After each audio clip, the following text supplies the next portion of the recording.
Good morning every student. चलिए आज का बड़ा इंटरेस्टिंग क्लास है आपका, गौर से देखिएगा, वीडियो का स्किप मत कीजिएगा। आपके झोली में 5 नंबर देने जा रहा हूं। हम इससे पहले प्रश्नावली 1.2 खत्म कर दिया है। आज प्रश्नावली 1.3 बताने जा रहे हैं। पहला नंबर का सवाल है मेरा, सिद्ध कीजिए कि √5 एक अपरिमेय संख्या है। कैसे? तो क्या करेंगे, मान लेंगे हम, माना कि √5 एक परिमेय संख्या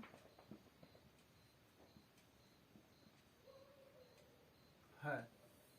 हमने क्या किया, हमारा सवाल दे दिया है कि √5 एक अपरिमेय संख्या है, सिद्ध करे कैसे। हमने इसको सिद्ध करने के लिए क्या किया, हमने इसको गलत मान लिया। आप देख रहे हैं बोर्ड पे, हमने इसको गलत मान लिया। और मान लिया क्या गलत, कि यह एक भाज्य संख्या है। अगर यदि कोई सच्चा चीज रहेगा, कोई जब अच्छा चीज रहेगा, कोई जब ब्रांडेड चीज रहेगा, अगर यदि हम उसको गलत बनाएंगे तो वह सच्चा निकल ही जाएगा। अगर यदि सच्चा है तो वही क्या किए कि दे दिया √5 संख्या है, √5 एक अभाज्य संख्या, अपरिमेय संख्या है। कैसे कह रहा बताने के लिए, तो हम गलत से क्या किए, उसको प्रूव करने के लिए मान लिए कि यह एक परिमेय संख्या है। तो क्या होगा, मान लिए √ एक परिमेय संख्या है। अब मानेंगे √5 बराबर P/Q, क्योंकि परिमेय संख्या P/Q के रूप में होता है, इसीलिए इसको बराबर करना पड़ा P/Q के रूप में। लिखेंगे जहां P और Q कोई पूर्णांक संख्या है। Q = not 0, जहां P और Q एक पूर्णांक संख्या है। अब क्या किए, P और Q के उभय निष्ठ को हटाने पर, उभयनिष्ठ को हटाने पर मतलब आप समझ लीजिए भैया, समझ लीजिए कि मेरा P बराबर यहाँ क्या है, 7 है, और क्या है, Q बराबर मेरा 21 है। अब 7 P/Q है, तो यहाँ 7/21 हो जाएगा। 7 का 7, 7 21, 1/3। इसके उभयनिष्ठ को क्या हटा दिए हम, 7 को उभयनिष्ठ हटा दिए। तो उभयनिष्ठ को 7 जब हटा दिए हम, तो 7 इससे दिए, 7 इससे 7 हटा दिए, तो हमारा ये आ गया। तो उसी तरह से यह चर है, चर में अगर यदि P/Q को हम उभयनिष्ठ को हटा देते हैं तो हम क्या करेंगे, हटाने पर तो √5 बराबर मेरा क्या हो जाएगा, A/B मान लेते हैं। हम मान लिए A/B, C/D भी दे सकते हैं, E भी दे सकते हैं, F भी दे सकते हैं, कुछ और दे सकते हैं, X/Y भी दे सकते हैं, कुछ और दे सकते हैं। तो हम मान लेते हैं कि उभयनिष्ठ को हटाने के बाद हमारा क्या आ गया, A/B आ गया। अब जहां A और B सिर्फ 1 से ही कटेगा। अगर यदि हम किसी को कटा लेते हैं, पहले गुणनखंड हटा देते हैं, तो वह क्या होता है, मेरा 1 से ही कटेगा। गुणनखंड हटाने का मतलब होता है उसका निचोड़, साफ उसको तोड़ दिए, साफ कटा दिए उसको। अब कटा दिया, अब कटने वाला नहीं है, तो वह एक ही से न लगेगा। चलिए अब क्या होगा, हम लिखेंगे √5 मान लीजिए यहाँ कुछ नहीं है तो 1 है, तो 1 है। अगर यदि क्रॉस मल्टीप्लिकेशन करते हैं यहाँ, तो √5b इधर क्या हो जाता है, ए को गुना करेंगे 1 से तो ए हो जाएगा, इसको समीकरण 1 मान लेते हैं। अब क्या लिखते हैं, समीकरण 1 के दोनों तरफ वर्ग करने पर, दोनों तरफ अगर यदि वर्ग करते हैं √5b और इधर a, दोनों का स्क्वायर कर लेते हैं तो हमारा हो जाता है इधर 5b स्क्वायर a स्क्वायर, इसको मान लेते हैं समीकरण 2। अब हमारा क्या हो गया,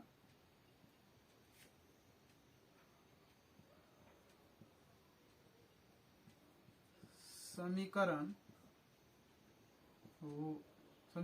2 में लिखेंगे 5 ने बी स्क्वायर बार में ए स्क्वायर को विभाजित कर दिया तो लिखेंगे प्रमेय 1.3 के गुण से। तो 1.3 के गुण से क्या हो जाएगा हमारा, 1.3 के गुण से हो जाएगा हमारा कि 5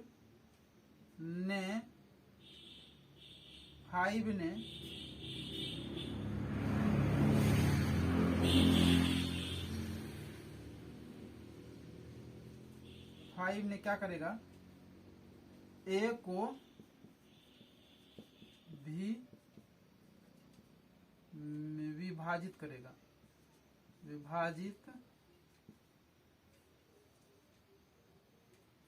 करेगा।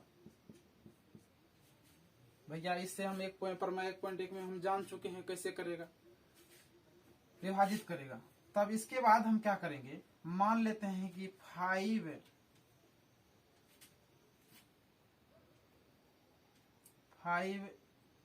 क्या किया ने x बार में क्या किया, a को विभाजित किया। भागफल समझ लीजिए, भागफल ये क्या हो गया आपका, यहाँ भागफल ये हो जाता है आपका भाजक।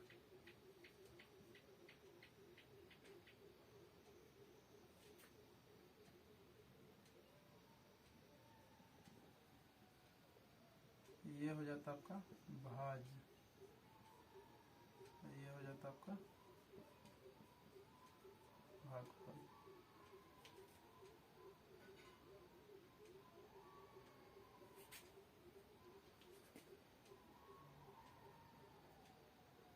इसको मान लीजिए क्या, समीकरण 3। चलिए छाप लीजिए जल्दी से।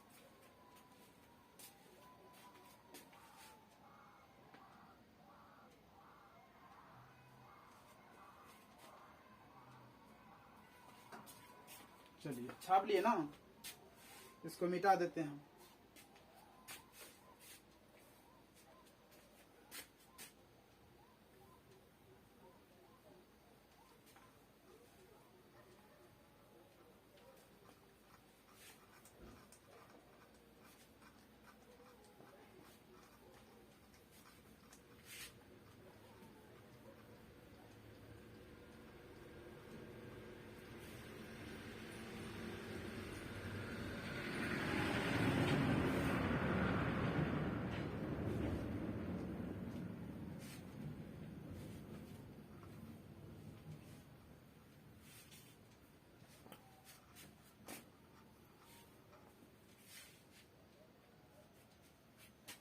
अब क्या होगा, अब हमने क्या समीकरण 3 हमने प्राप्त कर लिया था। समीकरण 3 प्राप्त किया था हम 5x बराबर a प्राप्त किया था। अब क्या करेंगे, समीकरण समीकरण 3 है, क्या करेंगे, समीकरण 2 में 3 का मान रखने पर तो क्या हो जाएगा, 3 का मान रखेंगे तो हमारा 2 में आया था क्या,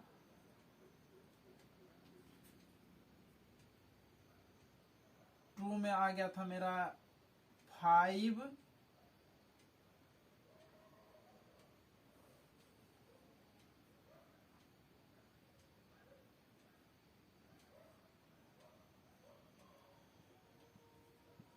ये आया था, यहाँ इंटू है। तो अब क्या करेंगे 5b कर लेंगे, इधर क्या करेंगे a के जगह पर 5x आया तो इसका स्क्वायर कर लेंगे। इसका स्क्वायर कर लेंगे तो हमारा क्या हो जाएगा, यहाँ 25x हो जाएगा, 25x स्क्वायर। इधर क्या हो जाएगा 5b स्क्वायर। अगर यदि इसको भेजेंगे हम इधर तो मेरा हो जाएगा 5x स्क्वायर। अब मेरा सिद्ध हो गया, फिर इसको समीकरण 4 मान लेते। अब समीकरण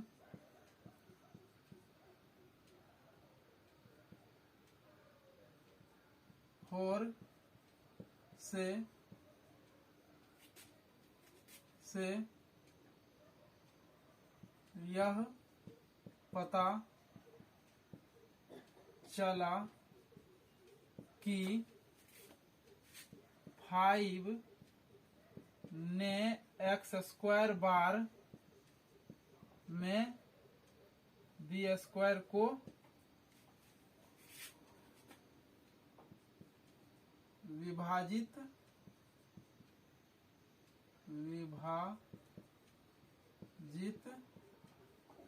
किया, इसलिए परमार 1.3 के गुण से, परमार 1.3 के गुण से क्या होगा कि हमारा जो है 5 ने क्या किया, एक्स स्क्वायर बार में बी स्क्वायर को विभाजित किया। तो यहां हो जाएगा 5 ने क्या करेगा, 5 ने बी को भी विभाजित करेगा।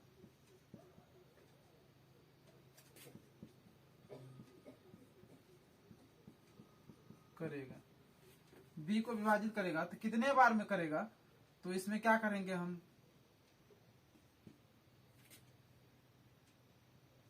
y बराबर बी, इसको 5 मान लेते हैं। अब क्या हो गया, ये मेरा एक स्टार हो गया, और क्या हो गया था वहां 3 में जो निकला था हमारा 3 में, ये एक स्टार हो गया। अब हमने पता कर लिया कि भैया 5 जो है ना वह a को भी विभाजित कर रहा है, 5 जो है ना वह b को भी विभाजित कर रहा है। तो हम लिख सकते हैं, अतः समीकरण 3 और 5 से यह सिद्ध होता है कि 5 ने a और b दोनों को विभाजित कर रहा है। चलिए छाप लीजिए, इधर जगह हमारा नहीं बचा, अब हम ऊपर लिखेंगे इसको, जल्दी से छापिए।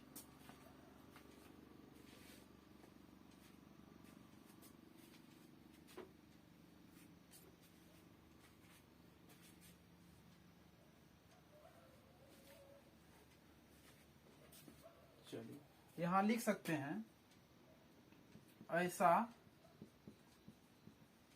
स्थिति हमारे गलत मानने के कारण उत्पन्न हुआ। और फिर इधर जगह नहीं बचा, मिटा दे इसको, ऊपर से मिटा देते हैं। और ऊपर में लिखेंगे